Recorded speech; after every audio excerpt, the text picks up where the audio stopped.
A few months ago, I invited my mother-in-law over to start a two-person book club. We both love reading, and I thought it would be nice to have something to do together regularly.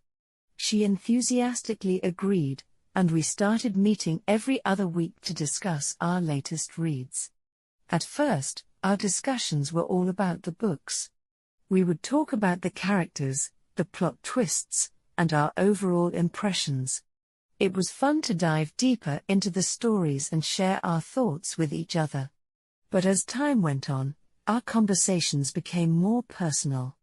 We started sharing details from our own lives that related to the books we were reading. It was like the books were giving us a safe space to open up and be vulnerable with each other. One day, my mother-in-law shared a story from her past that was particularly intimate. She talked about how she had struggled with her sexual identity when she was younger and how it took her a long time to accept herself for who she truly was. I thanked her for sharing such a personal story with me, and then I surprised myself by opening up in return. I told her about some of the insecurities I had been feeling in my own marriage lately and how I sometimes questioned whether or not my husband truly understood me. We sat there in silence for a moment after I finished speaking, both of us unsure of what to say next. Then my mother-in-law broke the silence by reaching out and grabbing my hand. "I understand," she said softly. "Sometimes it's easier to connect with someone on an intellectual level than it is on an emotional or physical level."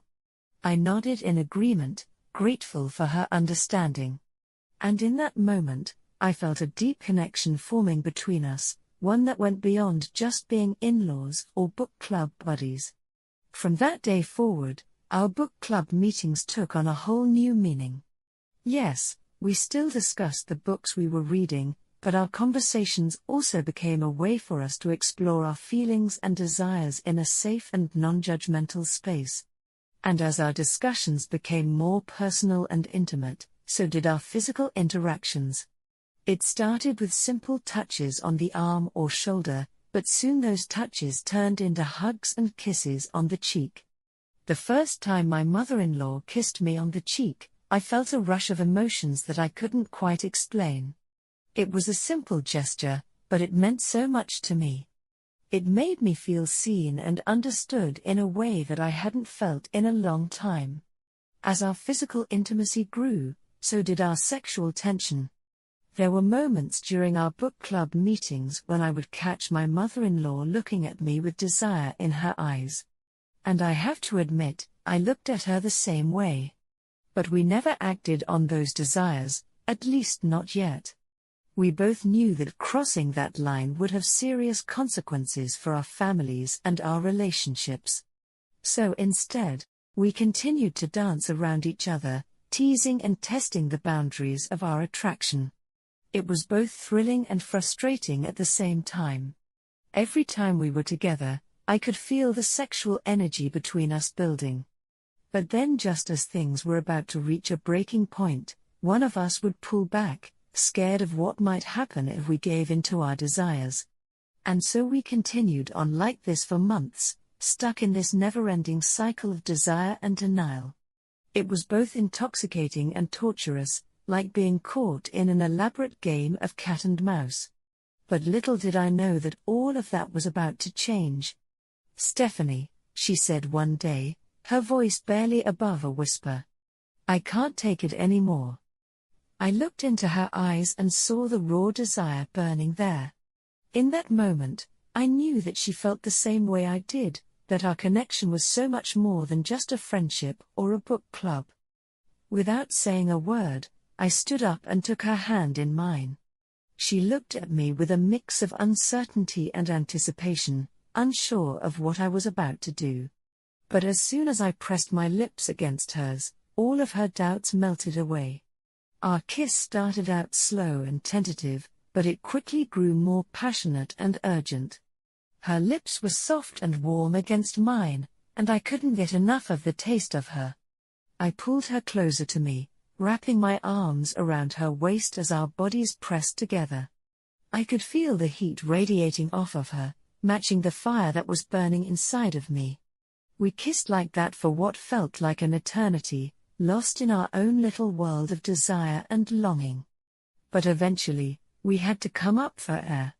As we pulled apart, we both looked at each other with wide eyes, surprised by the intensity of the moment we had just shared. "Wow," she said breathlessly. "I never expected this to happen." "Me neither," I admitted. "But I'm glad it did."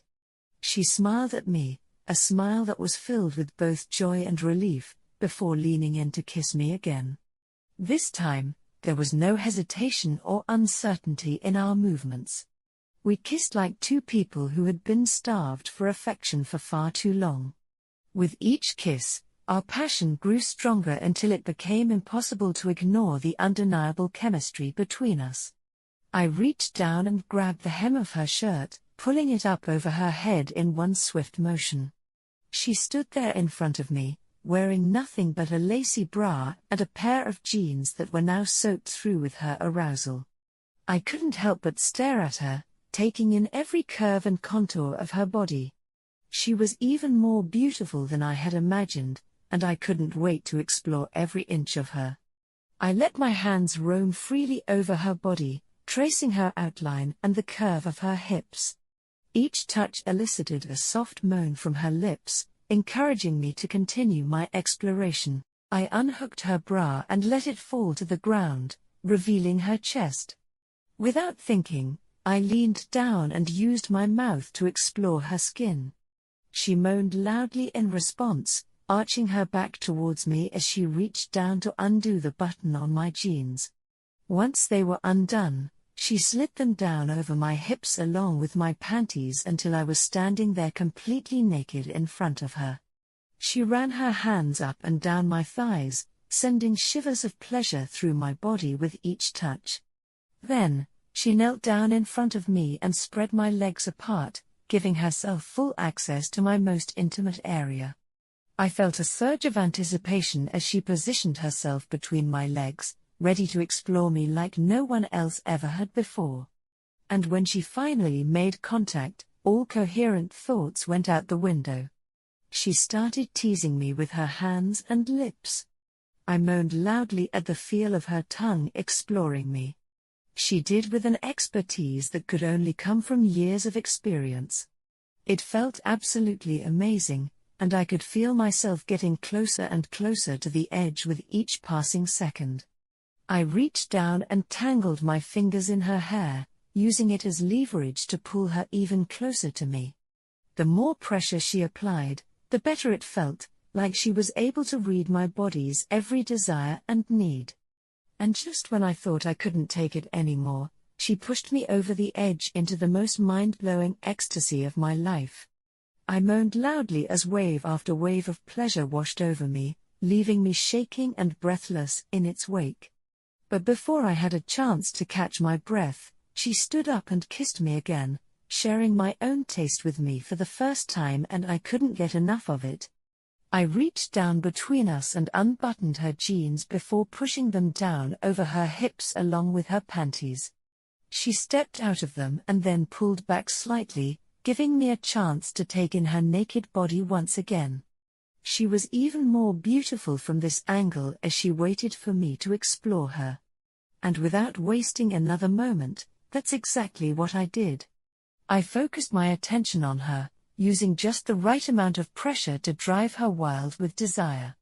She moaned loudly at each touch, urging me on as she wrapped her arms around my shoulders for support. Her nails dug into my skin as I continued to tease and please her, bringing her closer and closer to the edge with each passing second. And finally, that's all it took to push her over. She cried out my name, her body shaking with ecstasy as I continued to press myself against her. Once she had come down from her high, she pulled me up into a tight embrace, holding me close as we both tried to catch our breath. "That was amazing," she said softly, placing a kiss on the top of my head. "You're amazing," I replied, feeling a warmth in my heart that I hadn't felt in a long time. We stood there in each other's arms for what felt like an eternity, relishing in the afterglow of our shared passion. And as we stood there, I couldn't help but think about how lucky I was to have found such a strong and passionate connection with my mother-in-law. Little did I know that this was just the beginning of our journey together.